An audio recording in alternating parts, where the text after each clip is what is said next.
একজন বাচ্চার মাথায় পাড়া দিয়ে কিছু কিছু অভিভাবক জান্নাতে যেতে চান। কাতারে থাকবে আলেম সমাজ। জাহান্নামের নিক্ষেপের জন্য তাদেরকে দাঁড় করানো হয়। মিডিয়ার মাধ্যমে জানতে পেরেছি সে নাকি আত্মহত্যা করেছে। হয়বার তো আসসালামু আলাইকুম ওয়া বারাকাতুহু। আমার ভাই এবং বন্ধুরা এবং প্রিয় দর্শক যারা আছেন আমার ফলোয়ার সবাইকে আমার সালাম এবং আন্তরিক শুভেচ্ছা। একটা আমি আলহামদুলিল্লাহ ভালো আছি আর আশা করি আপনারা সবাই ভালো আছেন। যে আজকের যে বিষয়টা নিয়ে আমি আলোচনা করতে চাচ্ছিলাম সেটাকে কেউ আশা করি নেগেটিভলি নেবেন না। আশা করি সবাই পজিটিভ নেবেন। এই বিষয়টা নিয়ে গত সপ্তাহে যে কুমিল্লায় একটা আবাসিক মাদ্রাসায় আমার ছেলেটার নামও মনে নেই অথবা ওই শিক্ষা প্রতিষ্ঠানের নামও আমার মনে নেই। একটা ছেলে আত্মহত্যা করেছে। প্রথমে কি কি হয়েছিল তা আমি জানতে পারিনি।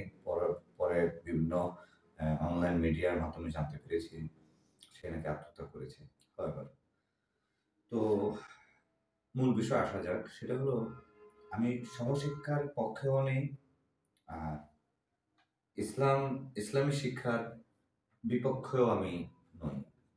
আমি কিছু শিক্ষার পন্থা বা ব্যবস্থাপনার বিপক্ষে। আপনাদের মনে প্রশ্ন জাগতে পারে যে কি এমন অবস্থা বা এমন কি ব্যবস্থা? সেটা হলো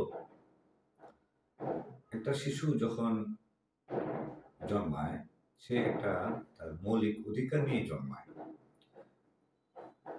বাল্যকালের এক ধরনের মৌলিক অধিকার থাকে, যখন সে বালেগ হয় তখন এক ধরনের মৌলিক অধিকার, তারপর যখন বিবাহযোগ্য হয় বিবাহ পর তার আর মৌলিক অধিকারের কিন্তু ধাপে ধাপে কিন্তু পরিবর্তন ঘটে। তো একজন বাল্য শিশু তার মৌলিক অধিকার কোথায় বা কি? একজন শিশু মৌলিক অধিকারের মধ্যে থাকে হলো বাবা মায়ের সংস্পর্শে থাকবে, বাবা মায়ের কোলে থাকবে, আত্মীয় স্বজনের সংস্পর্শে থাকবে, খেলাধুলা করবে, শিক্ষা গ্রহণ করবে, গৃহশিক্ষাও সে গ্রহণ করবে, প্রাতিষ্ঠানিক শিক্ষাও সে গ্রহণ করবে, সামাজিক শিক্ষাও সে গ্রহণ করবে এবং ধার্মিক শিক্ষাও সে গ্রহণ করবে। আমি কিন্তু মাদ্রাসা শিক্ষার বিপক্ষে নই। আমি মাদ্রাসা শিক্ষার কিছু পন্থার বিপক্ষে আমি। যে একটাই কারণ সেটা হলো একজন শিশুর যে মৌলিক অধিকার খেলাধুলা, আত্মীয় স্বজনের কাছে থাকা বা মা বাবার সংস্পর্শে থাকা, স্নেহের মধ্যে থাকা, সেই যে মৌলিক অধিকারগুলা খর্ব করা হচ্ছে, বিনষ্ট করা হচ্ছে, ধ্বংস করা হচ্ছে একমাত্র একটা স্বার্থ বা একটা হাসিল করার জন্য। সেটা হলো একজন বাচ্চার মাথায় পাড়া দিয়ে কিছু কিছু অভিভাবক জান্নাতে যেতে চান। ওই মর্মে তারা কি করেন, একটা বাল্য শিশুকে তার মৌলিক অধিকার হতে তাকে বঞ্চিত করে তার ইচ্ছাসমূহকে, তার আবেগকে, তার খেলাধুলার বয়সকে বিসর্জন দিয়ে তাকে একটা গণ্ডির মধ্যে তাকে বন্দি করে রেখে তাকে ধার্মিক শিক্ষা দেয়। আচ্ছা, ভালো কথা, কিন্তু সেখানে তো সীমাবদ্ধ না। সীমাবদ্ধ যদি তাও মেনে নিতাম। সেখানে হয় কোনো শিক্ষক দ্বারা সে নির্যাতিত হয়, না হয় সে কখনো আত্মগোপন করে পালিয়ে যায়। সে পালিয়ে যাওয়ার পর তাকে খুঁজে পাওয়া যায় না, অথবা সে কি করে নিরুপায় হয়ে সে আত্মহনন করে, যেমন এই গত সপ্তাহে যে ঘটনা ঘটলো।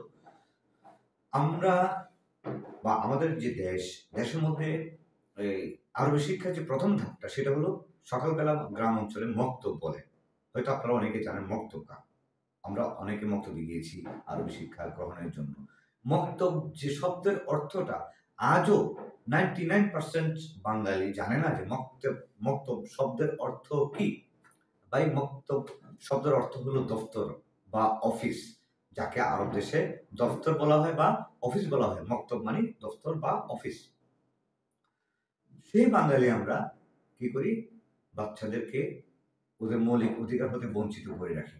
আমি তো এটাকে আমি মনে করি যে একটা শিশু শ্রমের অন্তর্ভুক্ত আমি মনে করি। যে শিশু শ্রম বাবা মা যখন অপারগ হয়ে যায় তখন ছেলে মেয়েকে শিশু শ্রমে দিয়ে দেয়। ওই ছেলেরা কামাই করে এনে বাবা মাকে খাওয়ায়। শ্রম কিন্তু দুইটাই কিন্তু শ্রম। এই শিশুকে দিয়ে মক্তব বা মাদ্রাসায় যাকে বন্দি করে শিক্ষা গ্রহণ করাচ্ছে, আখেরাতে বাবা মা আরাম করবে, আয়েশ করে খাবে জান্নাতে, ছেলেকে উসিলা করে।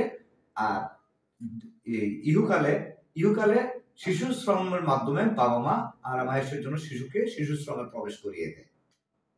এই জন্যই আমি শিশু শ্রমের বিরোধিতা করি এবং মাদ্রাসার যে শিক্ষা ব্যবস্থা তার বিপক্ষে আমি। বিপক্ষে বলতে কোন পন্থার বিপক্ষে? একটা ছেলেকে আবাসিক মাসকে মাস সে সে মার স্পর্শ থেকে বঞ্চিত, বাবার স্নেহ হতে বঞ্চিত, ভাই বোন থাকলে তাদের কাছ থেকে বঞ্চিত, ভাই লাভ কি? আরেকটা যুক্তি আসেন, হাদিস এবং কোরআনে কোথায় উল্লেখ আছে আমি সেটা জানি না, তবে বহুল প্রচলিত একটা হাদিস মনে হয় আমার, যে আখেরাতের সময়, কিয়ামতের সময় প্রথম কাতারে থাকবে আলেম সমাজ, জাহান্নামের নিক্ষেপের জন্য তাদেরকে দাঁড় করানো হবে। তা আমি যদি বলি, আমি এই আলেম শিক্ষা গ্রহণ না করে যদি জাহান্নামে যাই, তাহলে আমার দরকার নেই তো এরকম আলেম হওয়ার। আমি যদি একজন নীতিবান মুসলিম হতে পারি, আমার এখানে সীমাবদ্ধ থাকলেই তো হয়। নীতিবান মুসলিম মুমিন যদি হই, আমিও এই যে আমি মাত্র মাগরিব নামাজ পড়ে আসলাম, আলহামদুলিল্লাহ, আমার তো এই দিনও ঠিক রাখলাম, দুনিয়াও ঠিক রাখার চেষ্টা করছি আমি, এরকম হলেই তো যথেষ্ট হয়। আর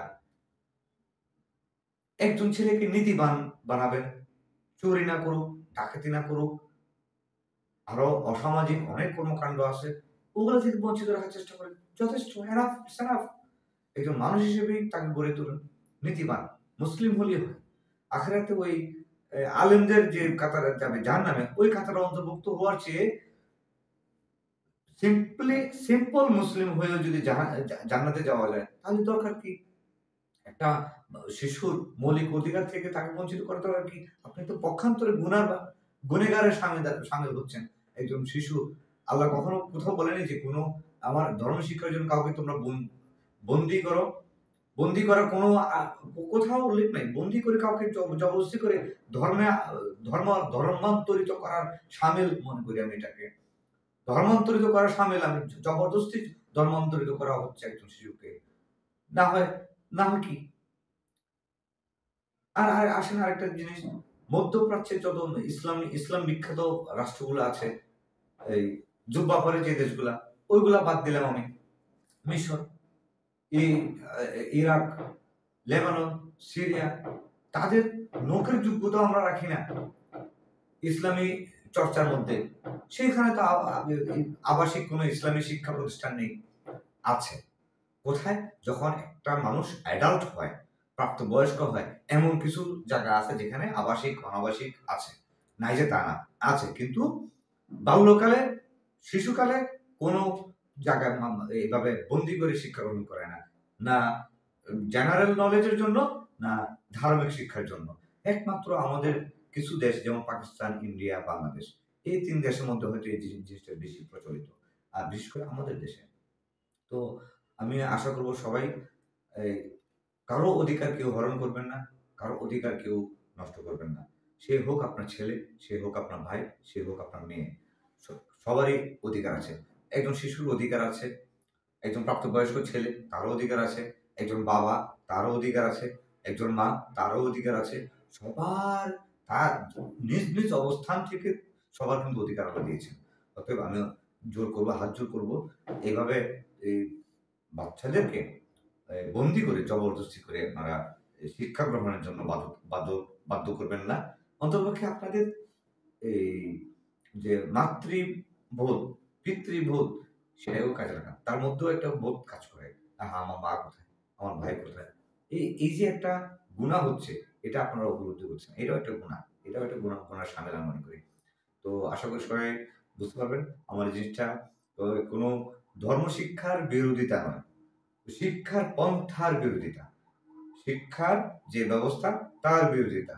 আমি এই বাচ্চাদের, অন্তত শিশু যে বয়সের যেদের, এইটার আমি বিরোধিতা করি। প্রাপ্তবয়স্ক হওয়ার পর দিয়ে দেন, তাতে আমার আপত্তি নেই। Thank you very much. আসসালামু আলাইকুম ওয়া রাহমাতুল্লাহি ওয়া বারাকাতুহু।